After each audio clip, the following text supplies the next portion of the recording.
Thank you very much, everyone. Can you hear me fine like this? Okay, great. So thank you for the great introduction. I can skip a couple of slides ahead already.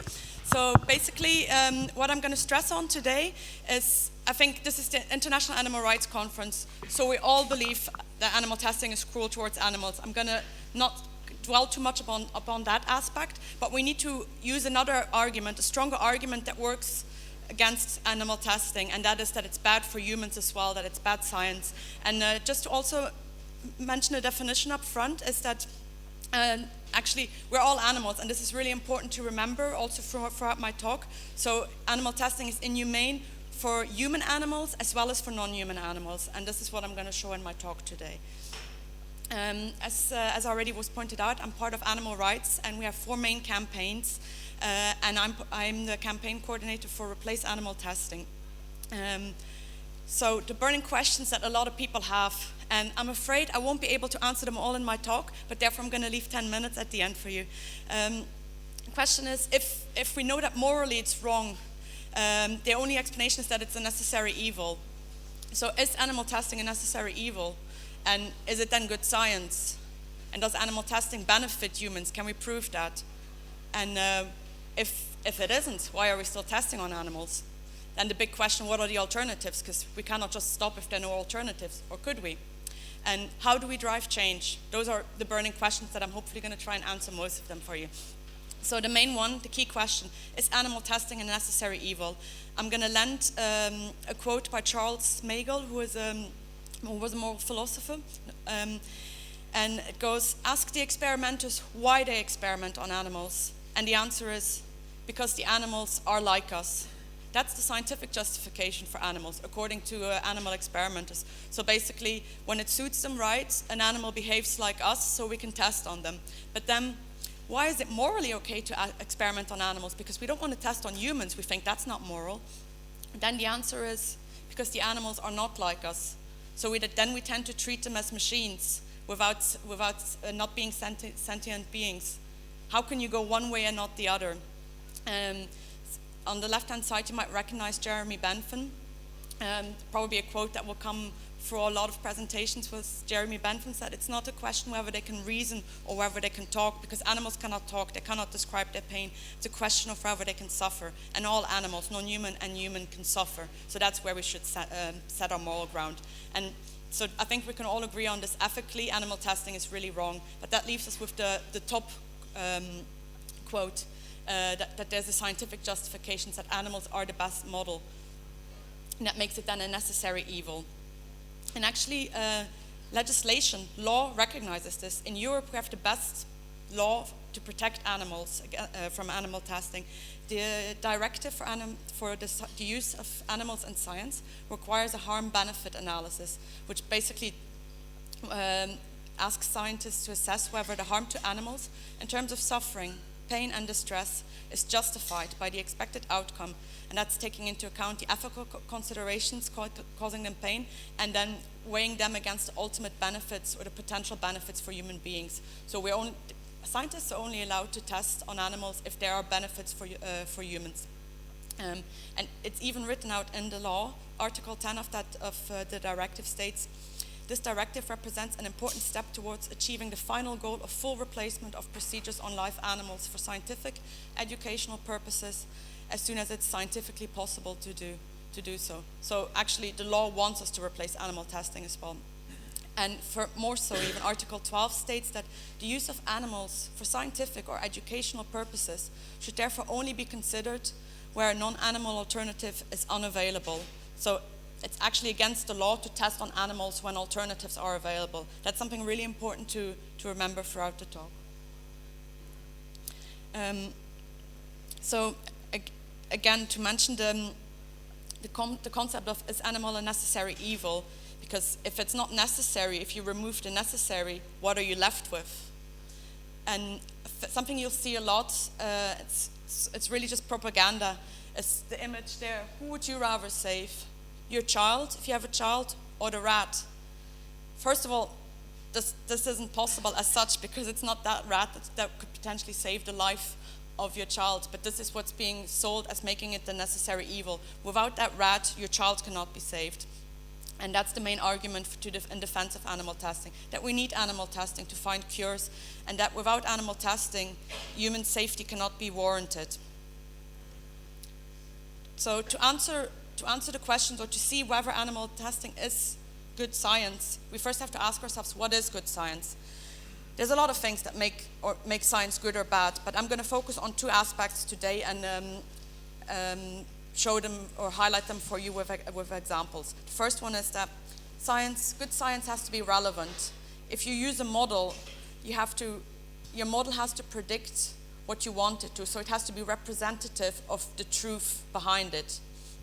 And so, for example, are animals good models for human diseases? We're going to look into two diseases, depression and chronic lung disease. Then the next part is good science has to be evidence-based. Basically, before I talked about the assumptions, the scientific assumption is that animals are like us. That is an assumption. True science is not based on assumptions, it's based on evidence. You have to conduct an experiment, prove it, and then reach a conclusion. You can't just assume something is one way or another. And that, for example, for evidence, you need to know, are animals good models to predict human safety? And there we're going to look at REACH data. I'm going to explain what REACH data is once we get there. So good science is relevant. And by relevant, I mean if we want to find cures for societal diseases, for obesity, for related to smoking, depression, heart diseases, everything to do with meat consumption, societal diseases are diseases that most animals don't have. So that's already a question, how can that be relevant? And if you consider that about 95 to 98% of the human diseases are linked to lifestyle factors, how can animal models be even considered relevant then? And hopefully the video works, so we're now going to look at what is called the forced swim test, which is a test that has been used since the 1970s to study depression and to find cures for depression. Imagine being thrown into deep water. You try to escape by climbing up the sides, but the walls of the tank are too slippery and steep. You swim frantically, struggling to keep your head above the water, to keep from drowning, but it's exhausting and you're terrified. At some point you give up and just float, not knowing if you'll ever escape. This is the notorious forced swim test, developed in the 1970s, and first called a despair test. Experimenters have terrorized hundreds of thousands of mice and rats with this cruel torment. The small animals try to climb up the sides of the beaker, then they dive to the bottom looking for an escape. They struggle desperately to keep their heads above water. Their extreme fear causes them to defecate. But what does this test even tell us? If you stop swimming and begin floating, is this a sign of despair? That you've given up on life? Surely being faced with imminent drowning is very different from experiencing depression. Perhaps it means you're trying to conserve energy, trying to survive. Those using the test can't even agree on what it tells them about the animals they traumatize. So experimenters draw false conclusions about what may help humans suffering from depression. It's no wonder they haven't produced any effective new treatments for this mental health condition. By subjecting animals to the horror of near drowning, the forced swim test terrifies animals and it deprives humans of real help for depression. But companies such as Pfizer, Eli Lilly, and Bristol Myers Squibb still use it.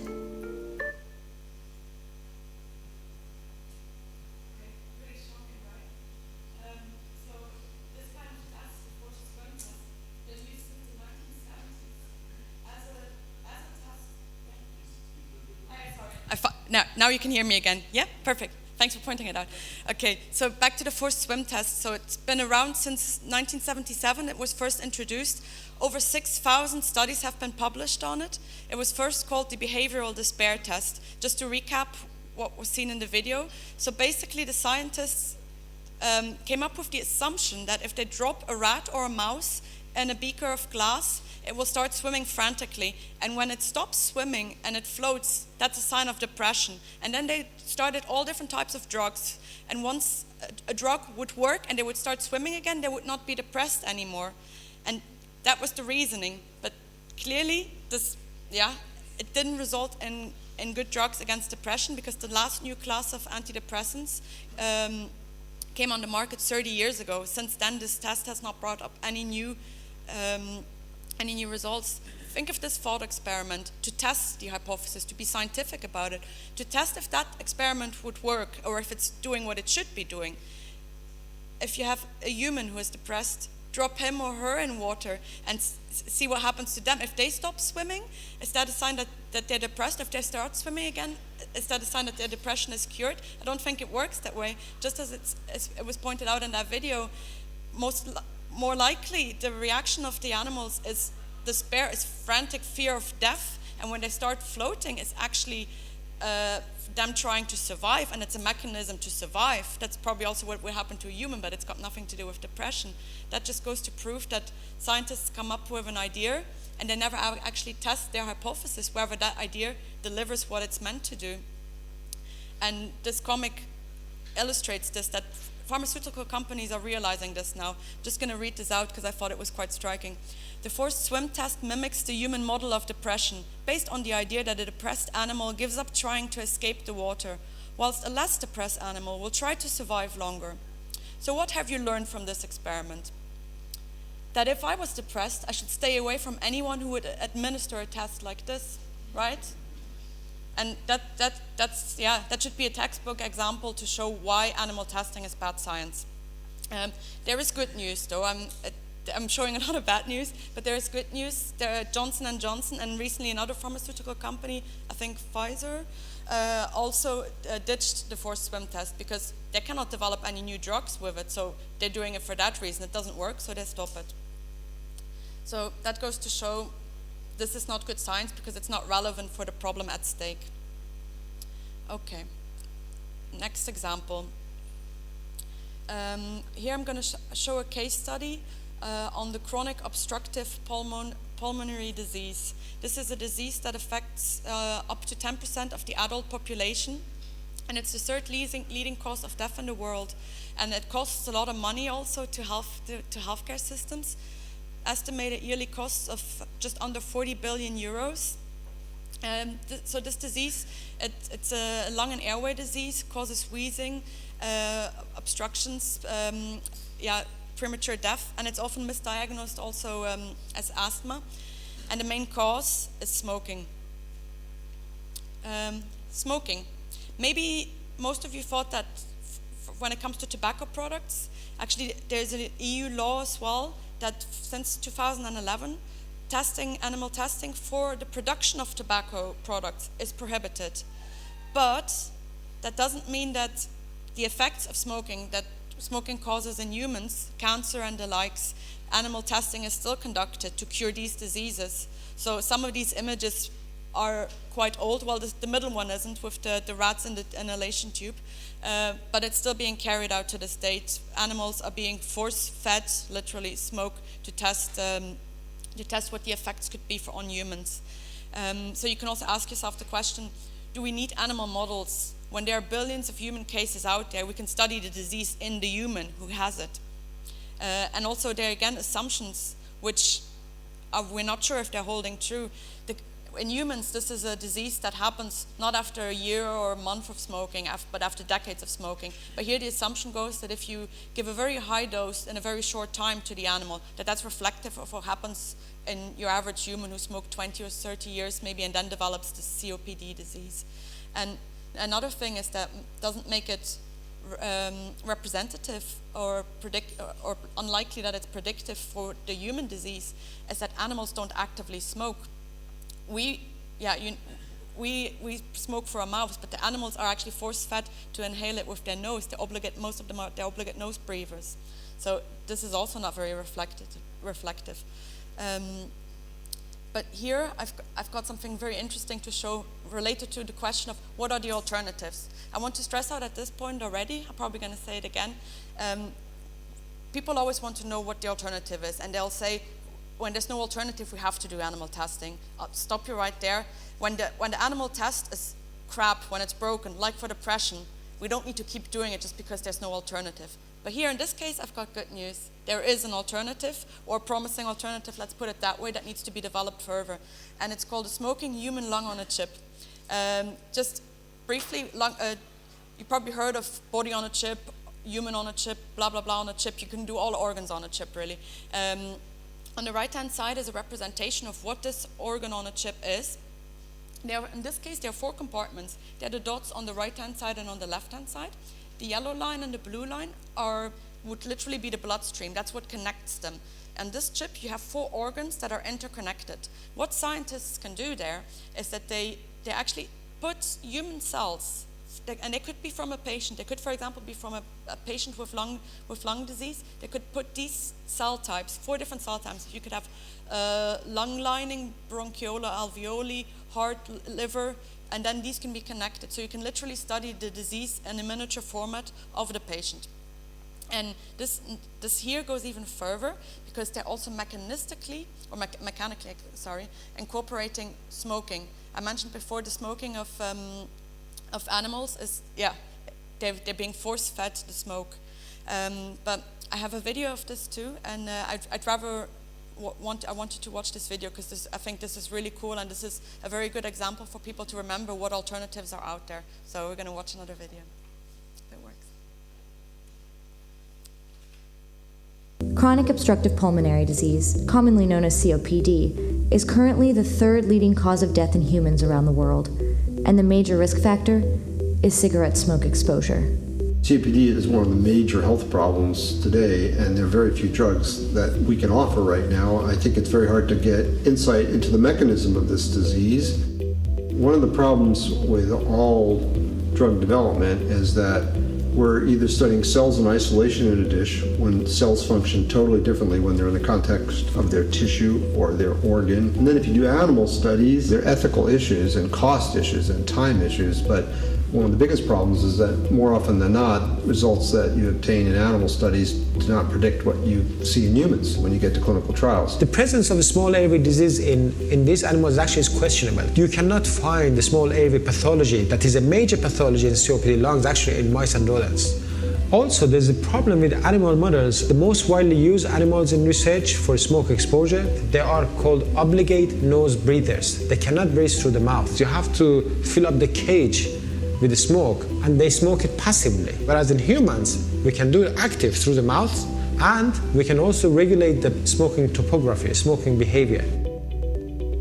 Over the past 6 or 7 years, we've been able to develop organs on chips, which are little miniaturized vascular networks created with computer microchip manufacturing that are lined by living cells to recapitulate the normal physiology of living human organs, the complex functions, including inflammation and infection. And a logical next step on this was to see, could you actually see what would happen with cigarette smoking? With the organs on chips, we have the cell tissue organ level, but we had to develop an apparatus that would hold cigarettes, that would light cigarettes, that would control puffs, and then would collect the smoke and then deliver it to the air channel of our lung chip. And this is important because usually when people study effects of cigarettes on cells in culture, they take a liquid extract of the cigarette, but we experience real smoke. To be able to model COPD disease in a more clinically relevant manner, we developed this platform. So this is smoking lung chip. The first component is a micro-respirator. Micro-respirator is kind of meant to mimic the rib cage and diaphragm. So when you inhale or exhale, you need to pull in air and push it out. The second component is the small airway chip itself. The third component is the smoke machine. So think about it as the mouthpiece, where you have the smoker actually push the cigarette into their mouth and actively take it in. And the fourth component is the software that controls the breathing profile and the smoking behavior. Parameters like how many puffs you do per cigarette. So you have the architecture of the cells as you have in the human lungs. You have geometry similar to the small airway, and you have exposure, which is physiologically relevant. One of the strengths of these microsystems technologies is that we can line these with cells from specific patients. And now we can actually do matched comparative modeling before and after environmental perturbation like smoking. In clinical studies, there's a high level of inter-individual variability because you're comparing a group of patients with another group of patients or healthy donors. and they are naturally different, and that creates a high level of noise. Whereas in the chip technology, because we can recreate long airway of the same individual, and one set gets smoke exposure, one set doesn't get smoke exposure, you eliminate that inter-individual variability so you can make a true comparison. It creates a platform that would eventually advance drug development for smoke-induced pathologies like COPD, and it would allow looking at toxicity of emerging tobacco-related products such as electronic cigarettes, which is not possible using animals or alternative models.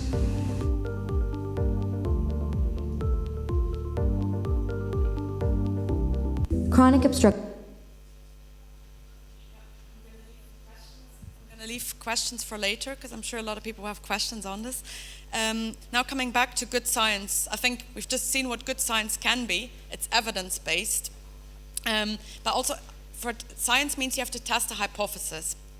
I don't know if there's anybody else here with a scientific background, but basically hypothesis testing means that you have to come up with an idea, normally a yes or no. It has to be binary, one or the other, and that you test it, that you can reject one hypothesis. Generally, you want to reject the null hypothesis, which is there is no difference.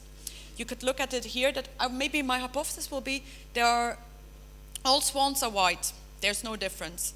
And then the alternative hypothesis is the opposite, there is a difference. There might be a black swan. And the thing is that null hypotheses are very difficult to disprove, because maybe 95 times I will not see a black swan when I go into the field, but maybe 5 times I will. So, but if I didn't go there 5 times, I didn't know that there was a black swan. Well, the alternative hypothesis, if you want to test, there is one black swan, and you find it, you've proven it, you know it. So it's much easier to prove that than it is the opposite. But that's what makes it so hard with animal testing. Are mice predictive of humans? If I look at it and I find that no, they're not predictive of humans, I know my answer. But if I don't find it, if there's a test and it's not predictive, scientists will keep on looking, because there might be a case where it is predictive, and that is what's happening. They're testing the false hypothesis. It's much easier to disprove animal testing than it is to prove it, and that's a big problem. And just as on a small side note as well for science, typically when you test something in science, you accept a margin of error of 5%. You want to be 95% confidence, and you accept that maybe 5 times you will be 5% of the cases you'll be wrong, no less. So if it comes to cures and safety for humans, we definitely should not accept less than 95% confidence, right? But animal testing is not like that. We don't have that confidence. Animals are not predictive models for humans. Over 90% of the drugs that work in animals fail in humans. That means we only have 10% confidence, and we want at 95. That is not enough when it comes to providing cures for humans or safety. And even more so, I mean, one of the big comments or one of the big arguments why we have to test on animals is we can't test on humans. That's despicable. That's ethically wrong. But that's exactly what we're doing. We're testing on animals. We're getting bad results, and there's always going to be the first human where the drug is tested on, and that is much more dangerous as well. If the model you're using to base your results on to test on the first human is crap, you're getting crap results as well, and you're really putting lives of people at risk. And that's what happens also, that the drugs that do work, 10% of those get withdrawn from the market due to side effects, often deadly. That is bad science. If you remember that we only want to accept 5% error, and we're literally accepting 90% error when it comes to animal testing, that's not good science, is it? And to add on this, there's financial cost as well, which is bad for everyone, of course, too. But just 3 examples of common diseases. For stroke, there's the big translation failure that animals are not predictive when it comes to humans. Only 2 out of 500 experiments on mice and rats resulted in successful clinical trials. And interestingly, one of those was aspirin. I'm going to come back to on aspirin. This is something what happens a lot. It's not, animal testing is not necessarily science-based also in the aspect that they're really testing an hypothesis. It's literally, what do we have left of drugs in the drawer that we can try? Maybe this one will work, maybe that one will work. It's serendipity, and that's what's happening over and over again. And then when it comes to another example, inflammation or sepsis, which is also a major cause of hospitalizations and infections when people are in hospital. 150 clinical trials of candidate agents to block the inflammatory response. All of these 150 worked in mice, and all failed in critically ill patients, all out of 150. ALS, maybe you remember the ice bucket challenge. This is an aspect as well. There, in few months' time, billions of euros were fundraised, and all this went, or the majority went into animal testing. Of 100 potential drugs that were tested in mice and dogs, 8 went into clinical trials, and they all failed. 51 clinical trials of 24 compounds in 13,000 ALS patients. They found one beneficial compound, and that one compound, it's not mentioned here, only worked in 5% of the people with ALS, because it's a genetic disease, and people vary from people. It's not just they vary from animals, they vary from people as well. So that just shows, it's like finding the needle in the hay. Is the animal model a good model? In case I haven't convinced you yet. So basically, before I mentioned that 90% of the cases, a drug that works in animals doesn't work in humans. That's much less than 50%. That's like, it's less than flipping a coin. I could flip a coin to see what might work in humans, and that's more predictive than animal testing is. If you think of that, I think that's basically insane. And that's why I want to really stress, and maybe also to give a message away already, a key message, that even in the absence of an alternative for a specific animal test or for a disease, that doesn't mean we have to continue doing the animal test scientifically or to help humans, because we're wasting time, resources, lifetime. We could help people by focusing on what could really help. And there are more effective methods, like I just showed the organ on a chip method, and they should be used, and time and money should be invested in the development of those. And yeah, like I mentioned before, but we can't test on humans, and this is what's happening. So this happens constantly, that drugs get pulled away from the market. In France in 2006, painkiller trials led to 1 death, several others were hospitalized with severe brain damage. This drug was tested successfully in rats, mice, monkeys, and dogs. But in humans, there were issues. And then in Seattle, a cancer drug caused cardiac arrest and death, and in patients as well. Same story, mice and dogs, no problems. You try it in humans, people die. So this was in clinical testing. This is before it comes to the market. Like I said, even after they come to the market, up to 10% get taken off the market because they're not safe. And that's because humans, they vary in their response as well. An example was Vioxx. Vioxx was a drug against heart attacks. It caused heart attacks. It didn't cause heart attacks in animals, but it caused them in humans. So it had to be taken off the market. And also, yeah, in the US, I don't know, it's probably more or less the same in Europe. Animal testing, or the adverse effects of drugs, is responsible for 100,000 of deaths. So in case you don't, animal testing is dangerous for humans. Post-marketing withdrawal of 462 medicinal products because of adverse drug reactions. This is a systematic review. This is where scientists critically assess the literature that's out there to see where we are, because scientists make mistakes all the time. And this is showing that 462 times cannot be wrong. So what's safe in animals can cause, for example, birth defects in humans. This is thalidomide. This was a drug, well, the images of the babies. That was the thalidomide incident of a drug that was administered to pregnant women in the 60s who had problems sleeping. And there were no birth defects in dogs and mice. In mice. And well, you see that there are clearly birth defects in babies. But there's another side to the coin, and this is a really key point that I want you to remember as well. Ironically, now don't throw out the baby with the bathwater, just coming from the previous slide. There's an opportunity cost.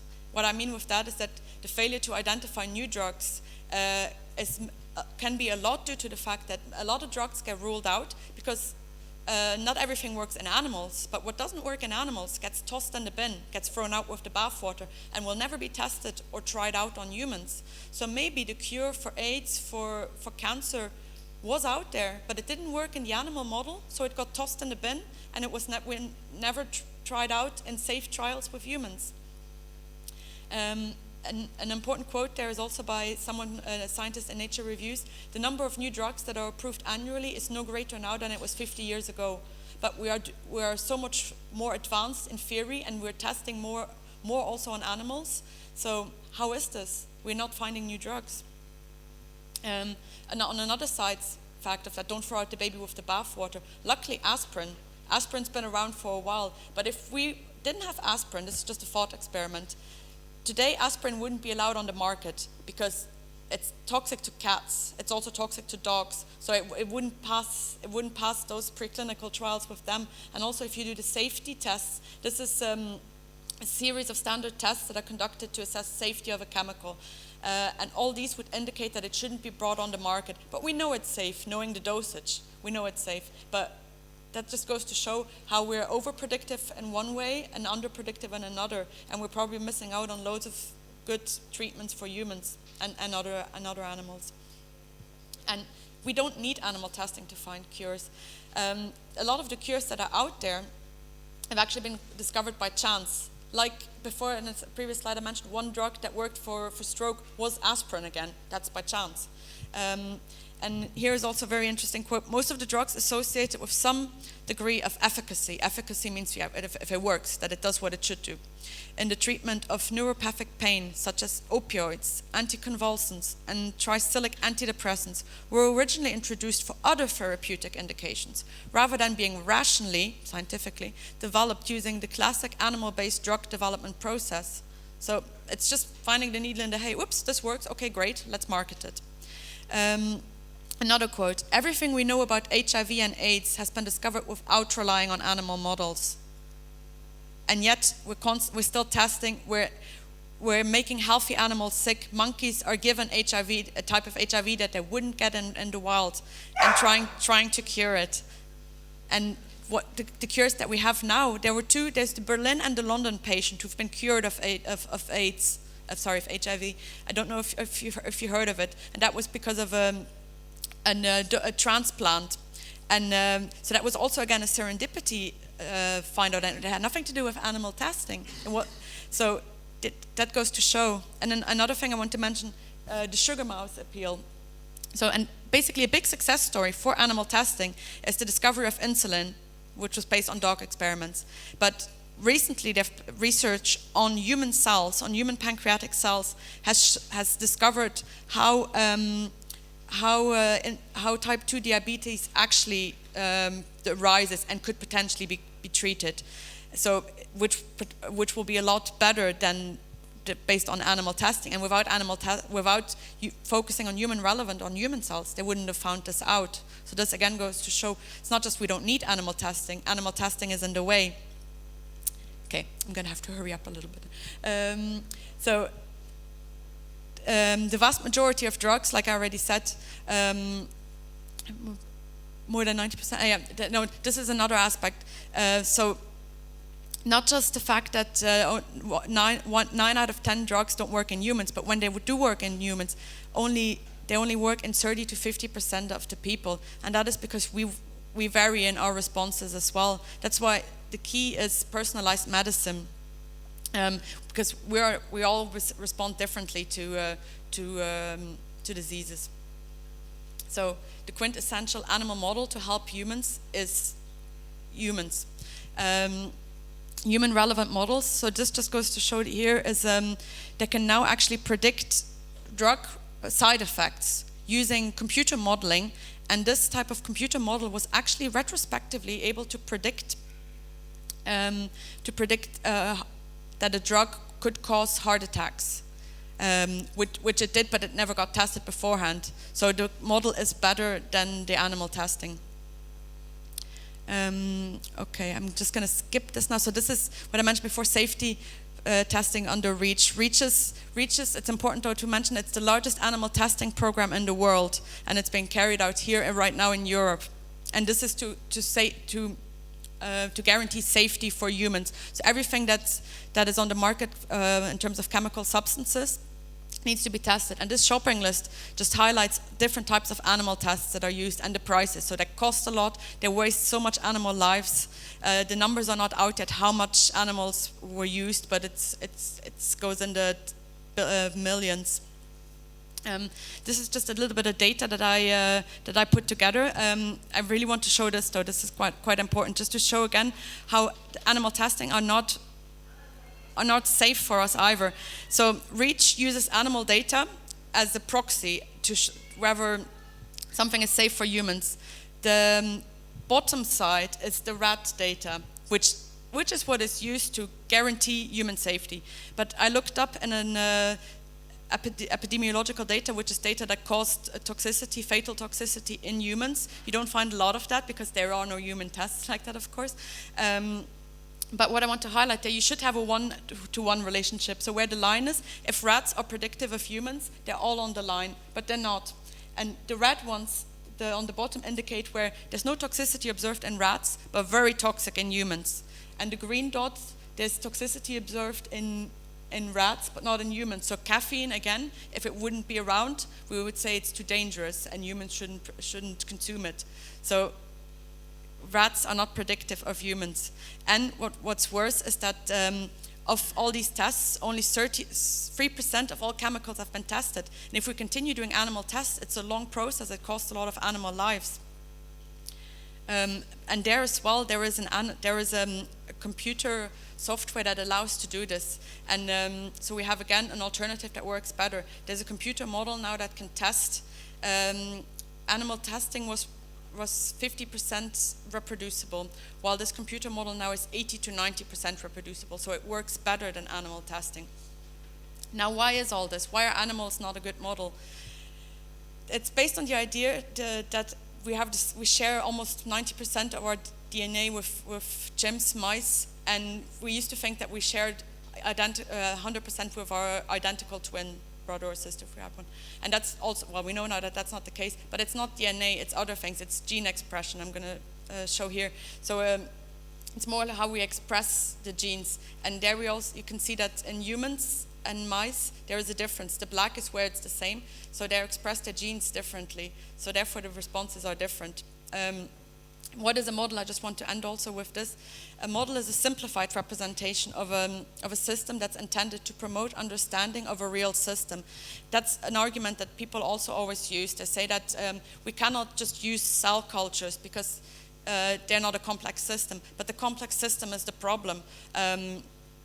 You need to have a simplified representation of the real thing. You cannot use one complex system to explain another complex system if you don't know if they are the same. And what that graph shows is that we compared human, dogs and primates. Again, they should be all on the one line, but the way that they absorb drugs is completely different. And just as a thought experiment, you probably think that rats and mice predict their responses to drugs better than to humans, right? Only in 60% of the time. So if a rat cannot predict the response for a mouse in more than 60% of the time, how can it do it for a human? Just to end, we are not 70-kilogram rats or mice. We're also not 70-kilogram cell culture, because that's an argument that's used a lot, saying that you cannot replicate something in a small dish. No, we're not. But what I've shown in that video, or the video I've played to you, is that there are more complex ways to really physiologically capture the essence, the simplification that we need for the complex issue at stake, like in the lung on a chip. There we can really look at and dig deep and do a scientific analysis of and test our hypothesis and hopefully find cures and warrant safety. Thank you.